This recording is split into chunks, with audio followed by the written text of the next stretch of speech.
my channel Learning Her with SR. I am Seher Kamal and you are watching your own channel. Viewers, आज की video में मैं बताऊंगी active and passive voice का concept क्या है और देन मैं आपको बताऊंगी कि प्रेजेंट इंडेफिनिट का अगर एक्टिव वॉइस आ जाता है उसको पैसिव वॉइस में किस ट्रिक को फॉलो करते हुए हम बना सकते हैं। तो चलिए स्टार्ट करते हैं। सबसे पहले मैं इसका कॉन्सेप्ट बताऊंगी। कॉन्सेप्ट कुछ ऐसे है कि मुझसे एक पानी का ग्लास या चाय का कप टूट गया है और मैं अम्मी के डर से क्या कह रही हूँ कि ये मैंने तोड़ा नहीं है, ये मुझसे टूट गया है, ये मैंने घिराया नहीं है, ये मुझसे घिर गया है। तो ये क्या हो गया, मैंने जहां खुद नहीं किया बल्कि मुझसे हो गया है, वो पैसिव वॉइस है। अगर मैं कहूं कि ये मैंने खुद किया है तो वो एक्टिव वॉइस है, और अगर मैं कहूं कि ये मुझसे हो गया है तो वो पैसिव वॉइस है। एक तरह से और कि देखिए, कॉन्सेप्ट जो है वो रहता उसका एक ही है, कान चाहे यहां से पकड़ लें या यहां से पकड़ लें, बात एक ही है। अब ये देखें, आबिद ड्राइव्स अ साइकिल, यह सब्जेक्ट हो गया। आबिद कर क्या रहा है, चला रहा है। किसको चला रहा है, साइकिल को। आबिद है, कर क्या रहा है, साइकिल है और उसको चला रहा है। अब अगर हम इसको पैसिव वॉइस के रूल में देखें तो ये हमारा सब्जेक्ट बनने वाला है और ये जो सब्जेक्ट है ये ऑब्जेक्ट बनने वाला है और इसकी हम लगाने वाले हैं थर्ड फॉर्म। ठीक है, तो इस तरह से क्या हो जाएगा, cycle is driven by Abid. Abid cycle चलाता है या साइकिल आबिद से चलाई जाती है। कॉन्सेप्ट देखा जाए तो एक ही है, इसमें डिफरेंस कुछ नहीं है, लेकिन सिर्फ क्या है, इसमें एक्टिव को पैसिव वॉइस में चेंज करके हमने अपनी बात का तरीका बदल दिया है। तो ये एक्टिव एंड पैसिव वॉइस का डिफरेंस है। तो चलिए अब मैं आपको बताऊंगी एक्टिव एंड पैसिव वॉइस के जो इंडेफिनेट है उसको किस ट्रिक को फॉलो करते हुए हम आसानी से पैसिव वॉइस में चेंज कर लेंगे। व्यूअर्स, अब देखेंगे कि एक्टिव वॉइस के इंडेफिनेट को हम पैसिव वॉइस में कैसे चेंज करते हैं। उसको चेंज करने के लिए सिर्फ एक ट्रिक को फॉलो करना होगा और वो ट्रिक क्या है, सिर्फ और सिर्फ उसका जो हेल्पिंग वर्ब है वो होगा, और वो है कि अगर एक्टिव वॉइस का जो अफर्मेटिव है उसके अंदर एस या ईएस होगा या डू डज होगा, इनकी जगह पर हमने सिर्फ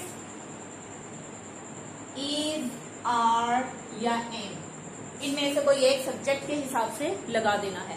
कहीं भी आप सब्जेक्ट में देखें, अगर मान लें आप एग्जाम में बैठे हैं, पेपर कर रहे हैं, वहां पर एक ऑप्शन आ गई है जिसमें टेंस है, डू डज या एस या ईएस उसके वर्ब में लगा हुआ है, वहां पर आपने फौरन जो ऑप्शन है वो देखनी इज, आर, एम वाली सब्जेक्ट के हिसाब से। अगर उनमें इनमें से कोई भी पूरा उतरता हुआ देखें, सब्जेक्ट ऑब्जेक्ट में चेंज हो जाता है, ऑब्जेक्ट सब्जेक्ट में चेंज होता है, और फिर जो वर्ब की फॉर्म है वो तमाम एक्टिव एंड पैसिव वॉइस के जो टेंसेस है उनके अंदर थर्ड यूज होती है। ठीक है, सब्जेक्ट ऑब्जेक्ट में हो जाता है, ऑब्जेक्ट सब्जेक्ट में हो जाता है, और उसके अलावा वर्ब की थर्ड फॉर्म लगती है। ये अंडरस्टूड है। मेन जो प्रॉब्लम है वो यहाँ पर होती है कि अगर एस एस आगे, डू डज आगे, यहाँ क्या करें समझ नहीं आ रहा। तो इसके लिए क्या आपने सिर्फ और सिर्फ इज, आर, एम को फॉलो करना है। या एग्जाम्पल के लिए देखते हैं, असद प्लेज गेम्स, ये कौन सा टेंस है, इंडेफिनिट है। अब यहां से हमने देखना है कि जो ये ऑब्जेक्ट है सब्जेक्ट बन जाएगा, सब्जेक्ट जो है ये ऑब्जेक्ट बन जाएगा, इसकी आ जाएगी थर्ड फॉर्म, लेकिन हेल्पिंग वर्ब भी लगना है, और वो क्या है इसमें से इज, आर, एम। और इज, आर, एम हम जो ये ऑब्जेक्ट है एक्टिव वॉइस का, पैसिव वॉइस में ये सब्जेक्ट बन जाएगा। अब ये देखें, गेम्स, एक गेम होती तो इज आ जाता, ज्यादा है आर आ जाएगा, games are third form, played by लगेगा साथ, जो ये सब्जेक्ट है ऑब्जेक्ट बन जाएगा बाय असर। जी, अब हमारे पास एक ऑप्शन आती है फार्मर ग्रोस क्रॉप्स। यहां पर ऑप्शन अगर आ जाती है इसकी, crops are grew by farmer. Second option होती है cross is drawn by farmer. Third option आ जाती है crops are drawn by farmer. अब यहाँ पे हमने एक सिलेक्ट करना है और वो कैसे होगा, सिर्फ और सिर्फ हमें इस ट्रिक को फॉलो करना होगा कि सबसे पहले हमने देखना है यहाँ पे हेल्पिंग वर्ब तो कोई नहीं है, जस्ट वर्ब के साथ एस लगा हुआ है और जिसके साथ एस ई एस होगा तो वहां पर हमने इज आर एम में से कोई एक लगाना है। अब यहाँ देखें रूल जो है सब्जेक्ट ऑब्जेक्ट और ऑब्जेक्ट जो है सब्जेक्ट बना हुआ है, थर्ड फॉर्म लगी हुई है, इस सेंटेंस में नहीं लगी हुई, ये नहीं है।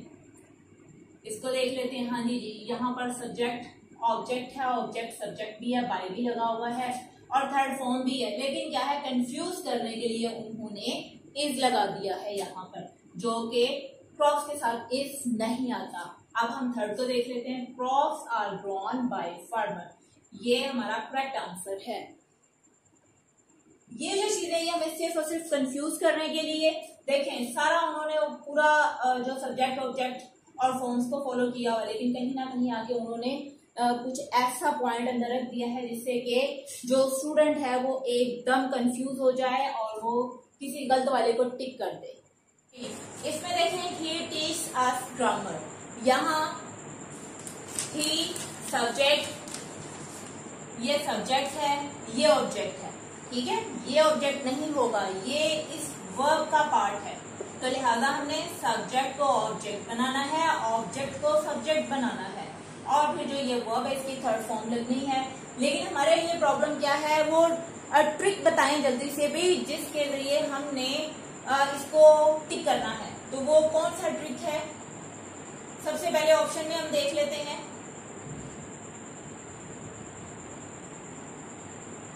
he taught grammar by us। second option,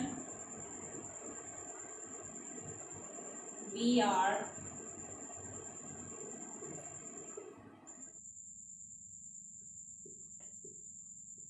grammar by he का ऑब्जेक्ट हो जाएगा him।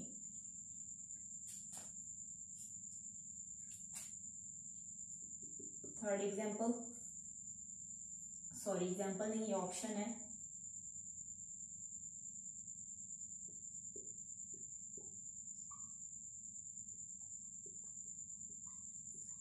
we are teach grammar by him।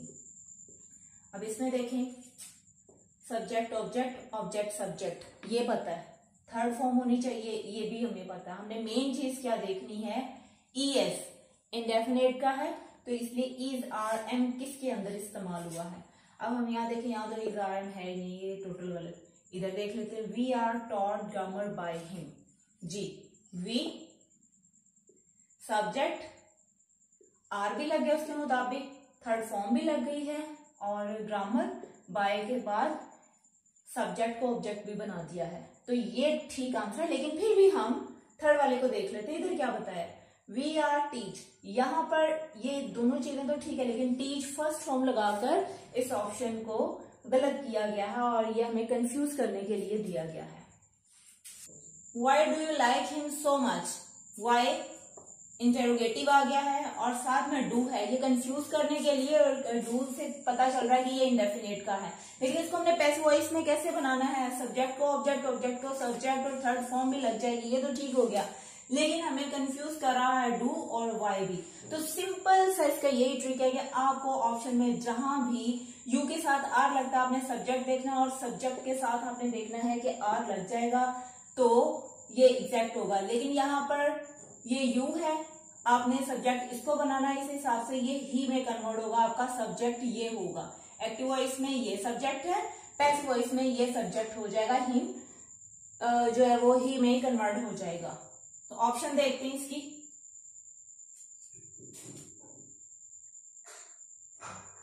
Y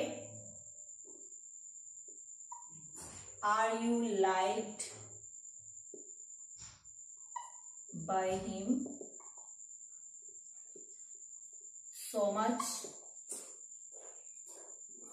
Second option,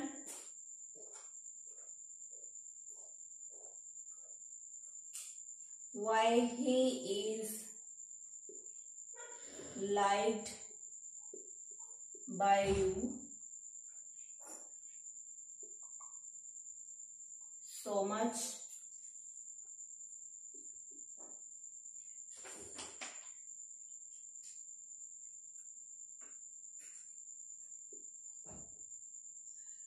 Why he was liked by you so much. जी व्यूअर्स, यहाँ देखें, सिर्फ एक ही ट्रिक मैंने आपसे कहा था कि आपने डू, डज, एस, चाहे अफर्मेटिव हो, नेगेटिव हो, इंट्रोगेटिव हो या इंटेरोगेटिव, डबल इंटेरोगेटिव हो, कोई भी होगा, आपने उसमें सिर्फ और सिर्फ डू, डज, एस कुछ भी आ जाए तो आपने इज, आर, एम देखना। आपने कंफ्यूज नहीं होना कि इधर अगर नॉट आ जाए, डू आ जाए, वाई आ जाए, सारा सेंटेंस स्ट्रक्चर वैसा ही रहेगा। जस्ट आपने तीन चीजों को तो फॉलो करना ही है, सब्जेक्ट, ऑब्जेक्ट और थर्ड फॉर्म को। उसके बाद आपने सिर्फ अगर इसको आप पिक कर लेते हैं तो आपका आंसर करेक्ट होगा। अब यहाँ देखते हैं, वाई आर यू, वाई। अब यहाँ पे are you liked by him so much, हमारे पास तो सब्जेक्ट ये होना चाहिए, तो यहाँ पर इन्होंने ये बनाया, इस वजह से ये तो करेक्ट नहीं है। Why he is liked by you so much, why as it is, इसको सब्जेक्ट बना दिया, साथ में सब्जेक्ट के हिसाब से यहाँ पे इज ही आएगा, थर्ड फॉर्म भी लग गया और बाय यू, तो ये करेक्ट है। उसके बाद वाई ही वॉज, इसको भी चेक कर लेते हैं कि वाई ही वॉज, यहाँ पर वॉज आ गया जबकि ये डू है, इधर सिर्फ और सिर्फ हमें इज, आर, एम देखना है। Does she like watching TV, क्या वो टीवी देखना पसंद करती है। यहाँ पर भी इंटेरोगेटिव है लेकिन यहाँ पर डबल इंटेरोगेटिव नहीं है, ये जस्ट हेल्पिंग वर्ब का इंटेरोगेटिव बनाया गया है, लिहाजा हम यहाँ पर डज की जगह पर यहाँ देखेंगे इज, आर, एम में से एक लगेगा, तो यहाँ लगेगा is watching TV liked by हर। अगर एग्जाम्पल में जो ऑप्शंस होती हैं, अगर ऑप्शंस आ जाएंगे उसमें भी आपने ये चीज देखनी है कि डज की जगह इज लगा होगा, बाकी वर्ब की ये थर्ड फॉर्म लगी होगी, और शी जो है ये सब्जेक्ट है, ये यहाँ आके ऑब्जेक्ट बन रहा है, तो this is the correct answer. तो इस तरह से व्यूअर्स मैंने आपको अफर्मेटिव, जिन्हें हम सिंपल एक्टिव वॉइस या सेंटेंसेस कहते हैं, वो भी मैंने बता दिया आपको कि किस तरह से पैसिव वॉइस में हमें सिर्फ एक हिंट को फॉलो करते हुए सॉल्व करना है। और इसी तरह से जो ये इंटेरोगेटिव है, डबल इंटेरोगेटिव है, उनके बारे में भी मैंने एग्जांपल्स के साथ आपको क्लियर किया है। वीडियो पसंद आई हो तो लाइक कीजिएगा, शेयर करिए, अपना ख्याल रखिएगा। अल्लाह हाफिज।